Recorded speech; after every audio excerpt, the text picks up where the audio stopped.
Timbog ang 36 anyos na lalaking barker sa ikinasang drug by bus operation ng pulisya sa Barangay Poblacion West, Calasiao, Pangasinan. Nahuli ang sospek matapos pagbentahan ng isang sachet ng hinihinalang shabu ang isang pulis na nagpanggap na pusher buyer. Nang kapkapan, 2 pang sachet ng umano'y shabu ang nasabat sa sospek na tumitimbang ng higit 13 gramo na may standard drug price na 90,304 pesos.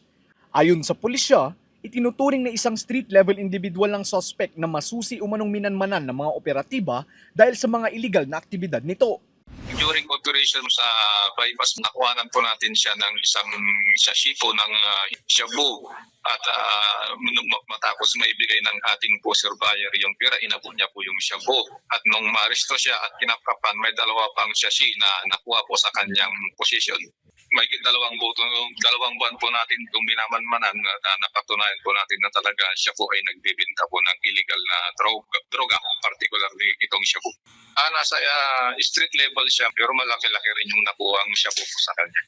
Nasa kustodiya ngayon ng pulisya ang sospek na mahaharap sa reklamong paglabag sa Republic Act 9165 o ang Comprehensive Dangerous Drugs Act of 2002.